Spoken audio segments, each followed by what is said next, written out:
नमस्कार दोस्तों, मेरा नाम है मनीष भारती और आप देख रहे हैं संस्कृति आईएएस यूट्यूब चैनल।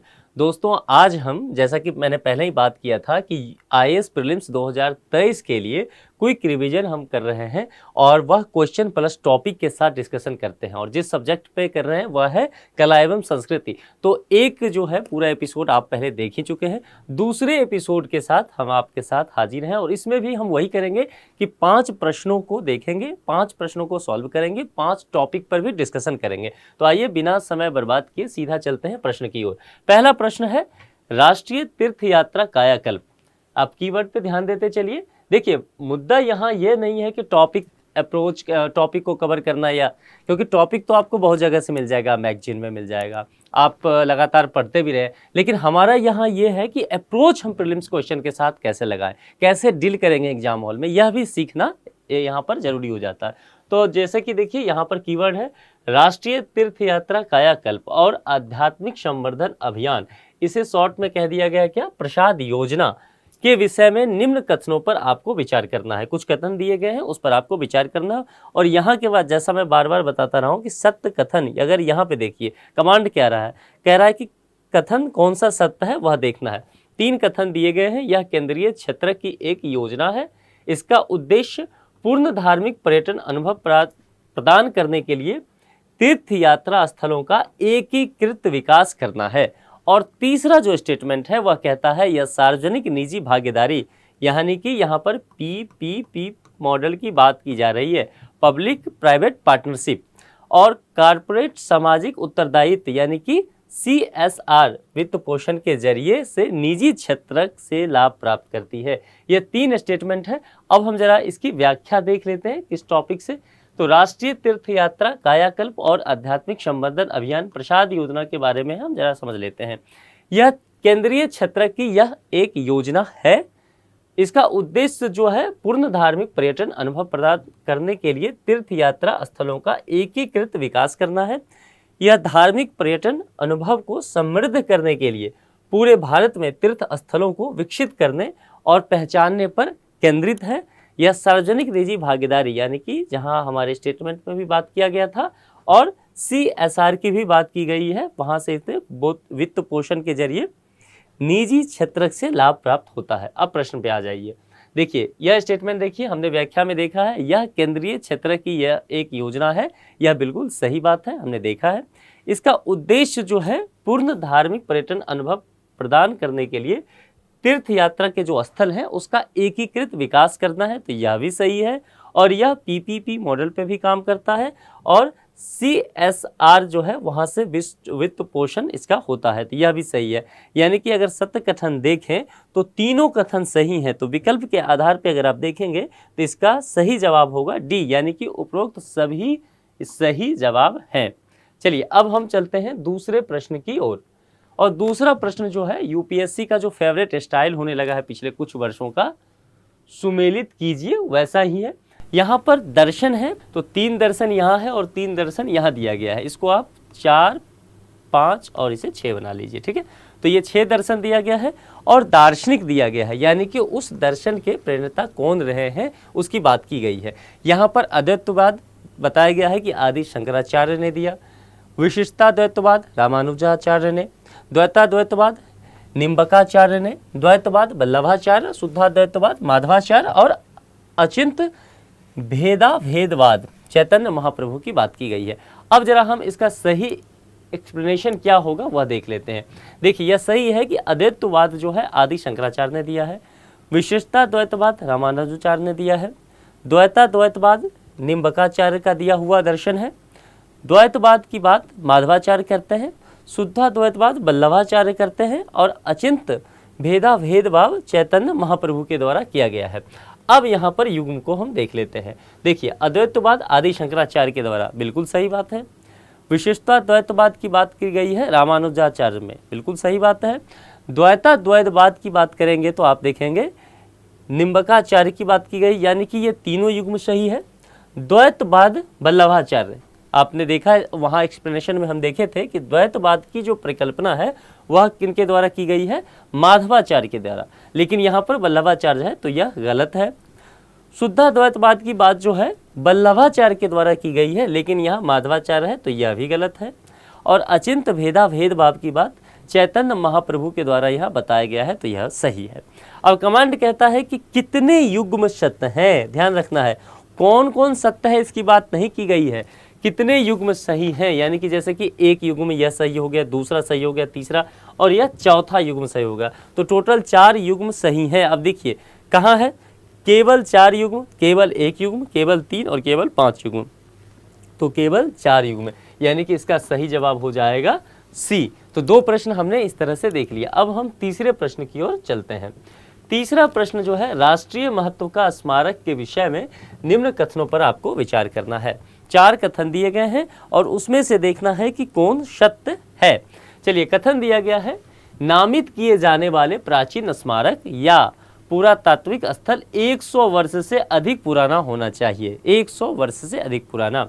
और स्थल कैसा होगा, विशेष ऐतिहासिक, पुरातात्विक या कलात्मक महत्व का होना चाहिए। इसे संयुक्त रूप से भारतीय पुरातात्विक सर्वेक्षण एएसआई और यूनेस्को के द्वारा तैयार किया जाता है।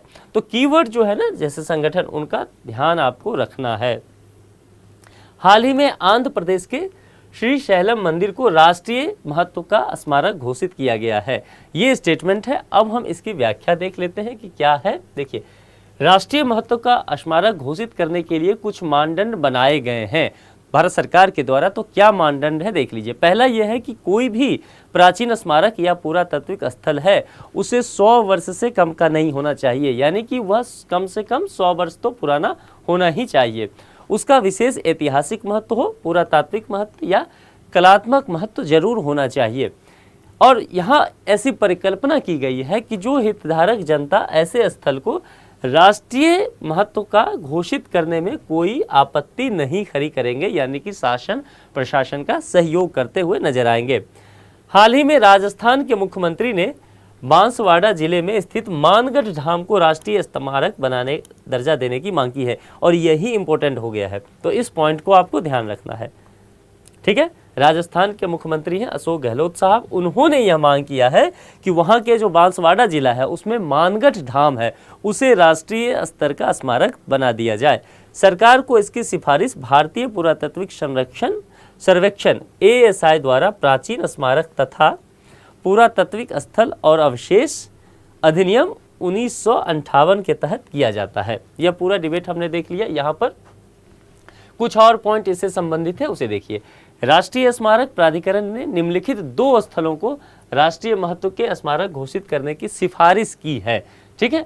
सिफारिश किनका किनका हुआ, तो वडोदरा में संकल्प भूमि वटवृक्ष परिसर है, यहाँ डॉक्टर अंबेडकर ने 23 सितंबर 1917 को अस्पृश्यता उन्मूलन का संकल्प लिया था, यानी कि भीमराव अंबेडकर जो हैं हमारे संविधान निर्माता, उन्होंने संकल्प भूमि वटवृक्ष परिसर में जो वडोदरा स्थित है वहाँ पे ये संकल्प लिया था कि वह छुआछूत के उन्मूलन करके रहेंगे। तो एक यहाँ बात हो गई। दूसरा क्या है सिफारिश, महाराष्ट्र के सतारा में प्रताप राव भोसले हाई स्कूल है, यहाँ डॉक्टर अंबेडकर ने अपनी प्राथमिक शिक्षा प्राप्त की थी। यानी कि राष्ट्रीय स्मारक प्राधिकरण के द्वारा 2 स्थलों की जो राष्ट्रीय स्मारक बनाने की सिफारिश की गई है हाल फिलहाल में, वह दोनों ही डॉक्टर अंबेडकर से संबंधित है, तो इस बात का ध्यान रखिएगा। एक है महाराष्ट्र का सितारा और दूसरा है वडोदरा का संकल्प भूमि वटवृक्ष परिसर। अब हम इस क्वेश्चन की तरफ चलते हैं कि प्रश्न क्या था। राष्ट्रीय महत्व का स्मारक के विषय में कुछ कथन दिए गए थे। नामित किए जाने वाले प्राचीन स्मारक या पुरातात्विक स्थल 100 वर्ष से अधिक पुराना होना चाहिए। बिल्कुल सही बात है, 100 वर्ष से अगर कम का होता है तो इसे राष्ट्रीय स्मारक नहीं घोषित किया जा सकता। स्थल का विशेष ऐतिहासिक, पुरातात्विक या कलात्मक महत्व होना चाहिए। बिल्कुल सही बात है, ये विशेषता के बाद ही राष्ट्रीय स्मारक बनाने की सिफारिश की जा सकती है। इसे संयुक्त रूप से भारतीय पुरातात्विक सर्वेक्षण एएसआई और यूनेस्को के द्वारा तैयार किया जाता है। ध्यान रखिए, यहाँ पर राष्ट्रीय स्मारक की बात की गई है। कुछ चीजें यदि आप ध्यान देकर के पढ़े स्टेटमेंट को तो आप ऐसे ही उसका सही जवाब निकाल लेंगे। देखिए, भारतीय पुरातात्विक सर्वेक्षण की बात की जा रही है, लेकिन यहाँ पर एक संगठन है जो कि यूनेस्को है। यूनेस्को अंतर्राष्ट्रीय स्तर का संगठन है, तो यूनेस्को के होने की वजह से गलत हो जाएगा स्टेटमेंट, ठीक है। हाल ही में आंध्र प्रदेश के श्री शैलम मंदिर को राष्ट्रीय महत्व का स्मारक घोषित किया गया है, बिल्कुल गलत बात है। तो कथन सत्य कौन सा है इसमें, 1 और 2। तो यहां पर देखिए केवल 1 और 2 कहां पे लिखा हुआ है, ऑप्शन ए में। तो इसका जो सही जवाब होगा वह विकल्प ए हो जाएगा। ठीक है, तो 3 प्रश्नों का हमने समाधान कर लिया है। अब हम चौथे प्रश्न की तरफ चलते हैं। 3 प्रश्न के समाधान करने का मतलब है कि 3 टॉपिक हमने कवर कर लिया। सुमेलित कीजिए, फिर से एक तरह का है ये। यहाँ कुछ हड़प्पा कालीन स्थल दिए गए हैं और उनकी अवस्थिति फिलहाल में किस क्षेत्र में है इसकी बात की गई है। तो आपको यह पता लगाना है, यानी कि धौलावीरा क्या गुजरात में अवस्थित है, कालीबंगा राजस्थान में, बनवाली हरियाणा, हड़प्पा पाकिस्तान, अभी का जो पाकिस्तान है वहाँ, और राखीगढ़ी हरियाणा में स्थित है। कौन सा कथन सत्य है उसकी बात की गई है। हम यहाँ लौटेंगे, पहले देख लेते हैं इससे संबंधित कुछ बातें। देखिए, सिंधु घाटी सभ्यता के पुरातात्विक स्थलों की कुछ सूची दी गई है, उस पर हम बात कर लेते हैं। यहाँ ध्यान देना है, सिंधु घाटी सभ्यता का कुछ पुरातात्विक स्थल है और उसके बारे में कुछ विवरण, कुछ महत्वपूर्ण बिंदु बताए गए हैं, उसको देखना है। लेकिन आपके लिए हम, चूंकि समय कम लगे, इसके लिए हम उन्हीं जगहों को देखेंगे जो हमारे विकल्प में दिया गया है, यानी कि इन 5 जगहों को हम देखेंगे। ठीक है, बाकी जो है कुछ डिटेल्स आपको दिया गया है, उस डिटेल्स को आप पढ़ लीजिएगा।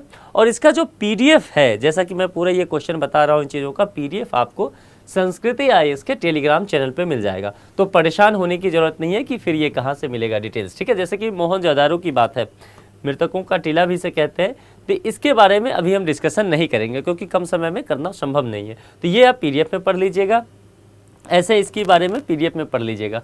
अभी हम हड़प्पा की बात कर लेते हैं। देखिए, दयाराम साहनी द्वारा 1921 से 23 में खुदाई की गई थी यहाँ की। अब ये जो पंजाब है, जो पाकिस्तान अवस्थित पंजाब है, वहाँ के मोंटगोमरी जिले में रावी नदी के तट पर स्थित है। पत्थर की नटराज की मूर्ति और कब्रिस्तान 37 यहाँ खुदाई के दौरान मिली। तो एक बात हड़प्पा के संबंधित हो गया। आगे बढ़ते हैं। लोथर गुजरात की चर्चा हम नहीं करेंगे, हमारे विकल्प नहीं है, लेकिन आप पढ़ लीजिए इसे। हम सीधा धौलावीरा की चर्चा करेंगे, हमारे विकल्प में है। तो धौलावीरा जो है 1967-68 में जेपी जोशी द्वारा खुदाई की गई थी। गुजरात में कच्छ जिला, यहाँ देखिए, गुजरात के कच्छ जिला की लूनी नदी वहाँ है, उसके तट पर स्थित है। अद्वितीय जल प्रबंधन प्रणाली के साक्ष्य, हड़प्पन शिलालेख और स्टेडियम भी यहाँ खुदाई से मिला था। फिर हम बनावली हरियाणा स्थित जो है उसकी बात करेंगे। 1973 में आर.एस. विष्ट द्वारा इस जगह की खुदाई की गई थी। सरस्वती नदी के तट पर स्थित है और अच्छी गुणवत्ता के जौ के साक्ष्य यहाँ पर मिले हैं। तो इन्हीं टॉपिक पर बात करके, और ये जैसा बाकी रह गया, आप इसे पीडीएफ में मिल जाएगा। संस्कृति आईएएस के टेलीग्राम चैनल पे जाइए, वहाँ मिलेगा, वहाँ से आप डिटेल से पढ़ लीजिए। तो आप देखिए यहाँ पर क्या क्या सही है उस पर हम चर्चा कर लेते हैं। तो यहाँ जब आप आएंगे, धौलावीरा गुजरात में था, तो बिल्कुल ये सही स्टेटमेंट है। कालीबंगा राजस्थान का बिल्कुल सही है। बनवाली हरियाणा का भी सही है। और हड़प्पा, अभी हमने चर्चा किया है कि हड़प्पा अभी जो पाकिस्तान का क्षेत्र है वहाँ पड़ता है, और राखीगढ़ी जो है हरियाणा में पड़ता है। तो इसमें 5 स्टेटमेंट जो है सही है इसका, इसीलिए इसका जो सही जवाब होगा यहाँ दिया हुआ है सत्य कथन। तो आप देखेंगे तो डी में उपरोक्त सभी सही जवाब माना गया है, इसीलिए इसका सही जवाब होगा डी। चलिए अब आगे बढ़ते हैं और हम अब आज के इस एपिसोड के आखिरी प्रश्न पे चलते हैं। प्रश्न नंबर 5। हाल ही में चर्चा में आई मानगढ़ पहाड़ी स्थित है गुजरात, राजस्थान, झारखंड, उड़ीसा। मानगढ़ नरसंहार के बारे में कुछ समझ लेते हैं, यहाँ से क्लियर हो जाएगा। वर्ष 1913 में कुछ भीलों ने एक स्थानीय आदिवासी समाज सुधारक गोविंद गुरु पुंजा के नेतृत्व में ब्रिटिश शासन के खिलाफ विद्रोह किया था। कहा जाता है कि नवंबर 1913 में सैकड़ों आदिवासी मानगढ़ पहाड़ी पर शांतिपूर्ण ढंग से परिचर्चा कर रहे थे, कुछ पंचायत लगा रहे थे। उसी समय क्या हुआ कि ब्रिटिश सैनिकों ने उन्हें घेर लिया और घेर करके सभी लोगों की हत्या कर दी गई। तो इसे जो है, जैसे कि आप जालियांवाला बाग जानते हैं नरसंहार, वहाँ भी ऐसा ही कुछ हुआ था। तो इसे छोटा जालियांवाला बाग नरसंहार के नाम से भी जाना जाता है। अब यहाँ समझ लीजिए, मानगढ़ पहाड़ी जो स्थित है वह कहाँ पर, तो राजस्थान में। और हमारे पास ऑप्शन क्या था, मानगढ़ पहाड़ी स्थित है कहाँ पर, गुजरात, राजस्थान, झारखंड और उड़ीसा। तो हमारा जवाब क्या है, राजस्थान। तो इस तरह से आप देखेंगे तो 5 प्रश्न आज के हमने किए, 5 अलग अलग टॉपिक से हमने कर लिया है। ठीक है, आपका अप्रोच कैसा होना चाहिए, हमारा जोड़ केवल इसी पे है। बाकी ये पीडीएफ आपको टेलीग्राम पे मिल जाएगा, संस्कृति आईएएस टेलीग्राम चैनल पे चले जाइए। आप संस्कृति आईएएस का वेबसाइट और ऐप फॉलो करके भी करंट अफेयर्स की पूरी तैयारी कर सकते हैं। तो इस वीडियो में इतना ही रखते हैं। आर्ट एंड कल्चर का जो 3rd एपिसोड लाएंगे उसमें फिर से 5 प्रश्न 5 टॉपिक के साथ आपसे हम जुड़ेंगे। तब तक अपना ख्याल रखिए। Thank you.